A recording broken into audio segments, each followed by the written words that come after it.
السلام علیکم ورحمۃ اللہ۔ گزشتہ کئی دنوں سے سوشل میڈیا پر مفتی طارق مسعود صاحب کے بارے میں ویڈیوز اپلوڈ ہو رہی ہیں اور مفتی طارق مسعود صاحب کو یہ گستاخ قرار دے کر ان کے لیے گستاخی کے فتوے جو ہے وہ لگائے جا رہے ہیں اور یہاں تک کہ انہیں قتل کرنے کے حکم دیے جا رہے ہیں اور براہ راست کھلے عام مجمع کے اندر لوگوں کو اکسایا جا رہا ہے، لوگوں کو اشتعال دلایا جا رہا ہے کہ کوئی نہیں ہے تم میں غیرت مند جو مفتی کا صاحب کا سر جا کے قلم کر دے۔ تو اس طرح کی باتیں جو ہے وہ کی جا رہی ہیں اور لوگوں کو ورغلایا جا رہا ہے قتل کرنے پر۔ تو گستاخی کا فتویٰ لگانے والے چند متشدد لوگ ہیں، چند لوگ ہیں جو گستاخی کے فتوے لگا رہے ہیں۔ اس نے اجازت دی ہے کہ اس طرح کھلے عام کسی پر گستاخی کا فتویٰ لگایا جائے، کسی مسلمان پر گستاخی کا جو ہے فتویٰ لگایا جائے؟ کس نے اس بات کی اجازت دی ہے؟ گستاخی کا فتویٰ تو اس پر لگتا ہے کہ جو جان بوجھ کر گستاخی کرے اور جو مسلمان نہ ہو، گستاخ ہو اور اس نے جان بوجھ کر گستاخی کی ہو اور اس گستاخی پر ڈٹا رہے اور اس پر معذرت بھی نہ کرے، وہ شخص گستاخ ہوتا ہے جس کا بیک گراؤنڈ بھی ایسے ہی ہو کہ وہ گستاخیاں کرتا رہتا ہو، اس شخص کو گستاخ کہا جاتا ہے۔ لیکن کسی عالم دین سے، کسی مفتی سے، کسی ایسے شخص سے جس نے ساری زندگی دین کی خدمت کی ہو، قرآن پڑھایا ہو، سنایا ہو، حدیث پڑھاتا رہا ہو، ایسے شخص سے کچھ زبان کی لغزش کی وجہ سے کچھ خطا ایسے کچھ کلمات نکل جائیں جو بظاہر گستاخی کے زمرے میں آتے ہوں، تو اس سے وہ شخص معذرت بھی کر لے، توبہ بھی کر لے اور 2 بار وہ بیان بھی ریکارڈ کرا دے، معذرت کر لے، اس کے باوجود اس کو گستاخ کہنا، اس کے لیے گستاخی کے فتوے لگانا، اس کے لیے قتل کے حکم دینا، اس کے گھر پہ جا کے حملے کرنا اور پھر اس کے لیے ویڈیوز بنائی جا رہی ہیں کہ اس کی مسجد پر دیوبندیوں نے حملہ کر دیا، یعنی دیوبندی بھی اس کے مخالف ہو گئے۔ اور وہ جو ویڈیوز اپلوڈ کی جا رہی ہیں دیوبندی انہوں نے ان کی مسجد پر حملہ کر دیا، وہ پتہ نہیں کوئی اور مسجد ہے، ان کی مسجد ہے ہی نہیں، اور فیک ویڈیوز جو ہے بنا بنا کر وہ سوشل میڈیا پر، یوٹیوب پر اپلوڈ کی جا رہی ہیں، وہ انتشار دلایا جا رہا ہے، عوام کو اکسایا جا رہا ہے، احتجاج کیے جا رہے ہیں۔ تو یہ کسی صورت بھی مناسب نہیں ہے اور بریلوی حضرات میں ایسے جو سنجیدہ لوگ بھی موجود ہیں، ایسے علماء موجود ہیں جو سنجیدگی کے ساتھ اور اس بات کو سمجھتے ہیں، سنجیدہ رہتے ہیں۔ چند لوگ ہیں جو انتشار پھیلا رہے ہیں اور اس سے باز نہیں آ رہے، تو ایسے لوگوں کو انہیں سمجھانا چاہیے، باز رکھنا چاہیے۔ اور کسی مسلمان کو قتل کرنا یہ کتنا بڑا گناہ ہے، انہیں یہ علم نہیں ہے، یہ سمجھ رہے ہیں کہ ہم بہت بڑا جہاد کر رہے ہیں، کسی عالم کو، کسی مسلمان عالم دین کو قتل کرنے کا فتویٰ دے کر بہت بڑا جہاد کر رہے ہیں۔ یہ کوئی جہاد نہیں ہے۔ اللہ تبارک و تعالیٰ نے قرآن پاک میں فرمایا ہے وَمَن يَقْتُلْ مُؤْمِنًا مُتَعَمِّدًا فَجَزَاؤُهُ جَهَنَّمُ خَالِدًا فِيهَا وَغَضِبَ اللَّهُ عَلَيْهِ وَلَعَنَهُ وَأَعَدَّ لَهُ عَذَابًا عَظِيمًا۔ اللہ تعالیٰ نے قرآن پاک میں فرمایا ہے کہ جو کوئی کسی مومن کو قصداً قتل کر ڈالے اس کی سزا دوزخ ہے جس میں وہ ہمیشہ رہے گا، اس پر اللہ تبارک و تعالیٰ کا غضب ہے، اسے اللہ تعالیٰ نے لعنت کی ہے، یعنی اس پر اللہ تعالیٰ نے لعنت کی ہے اور اس کے لیے بڑا عذاب تیار کر رکھا ہے، جو سورۃ النساء کی آیت نمبر 93 ہے، 93۔ اللہ تبارک و تعالیٰ فرماتے ہیں کہ جو کسی مسلمان کو، کسی مومن کو جان بوجھ کر قتل کر ڈالے اس کی سزا جہنم ہے، دوزخ ہے، جس میں وہ ہمیشہ رہے گا، اور اس پر اللہ تبارک و تعالیٰ کا غضب ہے، یعنی غصہ ہے، اور اسے اللہ تعالیٰ نے لعنت فرمائی ہے، یعنی اس پر اللہ تعالیٰ نے لعنت کی ہے اور اس کے لیے بڑا عذاب تیار کر رکھا ہے۔ جو کسی مسلمان کو جان بوجھ کر قتل کرے اور پھر جو قتل کرنے کا فتویٰ دے رہا ہو، حکم کر رہا ہو، تو اس شخص کے بارے میں بھی فرمایا ہے کہ یہ دوزخ میں رہے گا، اللہ کے غضب کا مستحق ہوگا، اللہ کی لعنت کا مستحق ہوگا۔ ایسے شخص کے لیے اللہ نے عذاب تیار کر رکھا ہے۔ جو لوگ مفتی صاحب کے قتل کے فتوے دے رہے ہیں تو انہیں یہ بات یاد رکھنی چاہیے۔ اسی طرح حدیث پاک میں آتا ہے کہ رسول اللہ صلی اللہ علیہ وسلم کا ارشاد ہے کہ کسی مسلمان کو قتل کرنا یہ کفر ہے،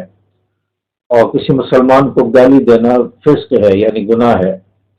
یہ سنن نسائی کی حدیث ہے، جلد سوم۔ رسول اللہ صلی اللہ علیہ وسلم نے فرمایا کہ جو کسی مسلمان کو قتل کرے، مسلمان کو قتل کرنا یہ کفر ہے، اس کو گالی دینا فسق ہے یعنی گناہ ہے۔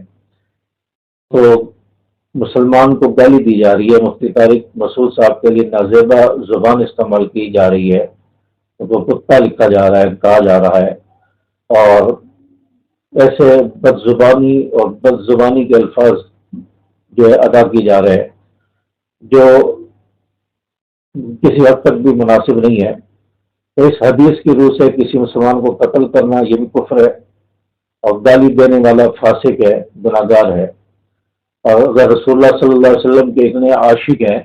عاشق رسول کہلاتے ہیں، تو رسول اللہ صلی اللہ علیہ وسلم کے فرمان پر بھی عمل کیا جائے۔ عاشق رسول وہ ہوتا ہے جو نبی کے فرمان، نبی کی باتوں پر بھی عمل کرتا ہے، جس کی لینگویج اچھی ہوتی ہے، جس کے کلمات اور جس کے اخلاق وہ ہوتے ہیں جو نبی کے اخلاق ہوں، وہ عاشق رسول ہوتا ہے۔ صرف زبانی دعویٰ کرنے سے یا کسی کو قتل کر دینے والا عاشق رسول نہیں ہوتا، نبی کے فرمان پر، نبی کی حدیث پر عمل کرنے والا بھی، اور نبی جیسے اخلاق اور صاف اس کا بول چال، اس کی زبان اور اس کی لینگویج بھی رسول اللہ صلی اللہ علیہ وسلم کے اخلاق جیسی ہو، وہ سچا عاشق رسول ہوتا ہے۔ اگر سچے عاشق رسول ہیں تو رسول اللہ صلی اللہ علیہ وسلم کے فرمان بھی سامنے رکھنا چاہیے۔ اسی طرح ایک اور حدیث پاک میں ہے،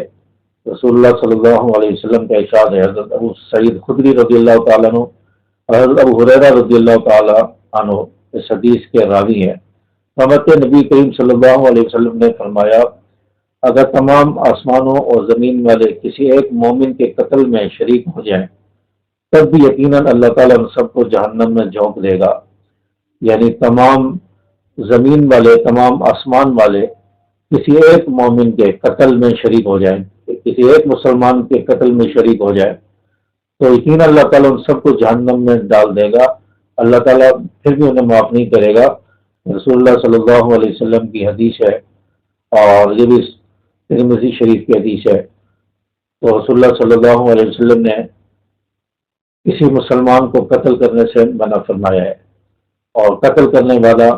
وہ جہنمی ہے۔ تو جو لوگوں کو اکسا رہے ہیں یا قتل کے فتوے جاری کر رہے ہیں، تو اس حدیث کی روح سے وہ لوگ مسلمان کہلانے کے مستحق نہیں ہے۔ اگر عاشق رسول ہے،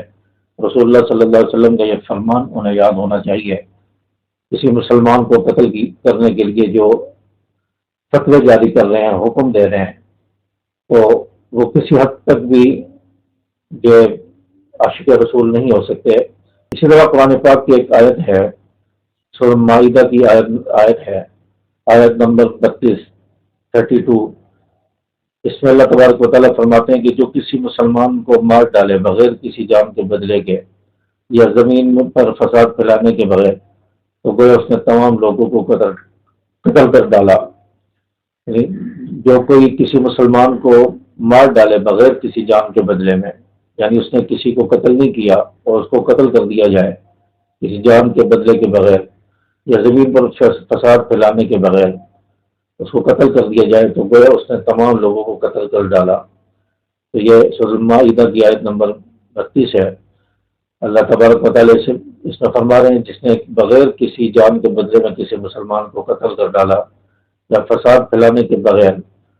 تو اس نے تمام لوگوں کو قتل کر ڈالا، تمام انسانیت کو قتل کر ڈالا۔ تو جو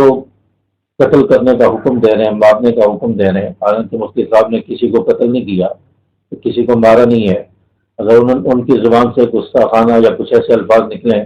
تو رجوع بھی کر لیا ہے، معذرت بھی کر لی ہے، اور فساد بھی نہیں پھیلایا۔ مفتی صاحب نے فساد نہیں پھیلایا، اور فساد جب پھیلنے لگا فوراً انہوں نے معذرت کی ہے کہ میرا مقصد گستاخی نہیں تھا۔ اور اگر گستاخی اس کا مقصد نکلتا ہے، یا بعض لوگ یہ سمجھتے ہیں کہ گستاخی کی ہے، تو میں اپنے الفاظ واپس لیتا ہوں، الفاظ سے رجوع کرتا ہوں، میرا مقصد گستاخی نہیں تھا۔ تو مفتی صاحب نے فساد کو روکنے کے لیے اپنا بیان ریکارڈ کرایا، اپنا جو بیان واپس لیا، معذرت کی۔ تو فساد پھیلانے والے وہ لوگ ہیں جو ایک ہفتے سے ویڈیوز بنا رہے ہیں، اشتعال دلا رہے ہیں، قتل کرنے کے فتوے دے رہے ہیں، گستاخی کے فتوے لگا رہے وہ اشتعال دلانے والے ہیں۔ تو یہاں پر اگر یہ کہا جائے کہ مفتی صاحب نے فساد پھیلایا ہے، اور پھر جو ان کے اکابر نے یہی باتیں اپنی کتابوں میں لکھی ہیں، ان کے بارے میں کیا کہیں گے؟ ان کے بارے میں کیا فتویٰ لگایا جائے گا؟ یا ان کے بڑے بڑے اکابر نے گستاخیاں کی ہیں اور کتابوں میں موجود ہیں، تفسیر نعیمی ہے، اور اسی طرح احمد رضا خان بریلوی، ان کا ترجمہ قرآن ہے جس میں انہوں نے امی کا ترجمہ بے پڑھے ہوئے کیا ہے۔ اسی طرح بعض اور اکابر ہیں جنہوں نے لفظ امی کا ترجمہ کیا ہے کہ رسول اللہ صلی اللہ علیہ وسلم لکھنا اور پڑھنا نہیں جانتے تھے، لیکن بہت سارے جو ہے پڑھے لکھوں کو جو ہے انہوں نے پڑھا دیا۔ تو اس کا جو ترجمہ لکھا ہے، اور لا الہ الا اللہ چشتی رسول اللہ یہ جو لکھا ہے، اس کے بارے میں یہ کیا کہیں گے؟ انہوں نے فساد نہیں پھیلایا، انہوں نے گستاخی نہیں کی، اور مفتی صاحب نے یہ کلمات کی ہیں کہ یہ فتوے اپنے اکابر پر بھی لگائے۔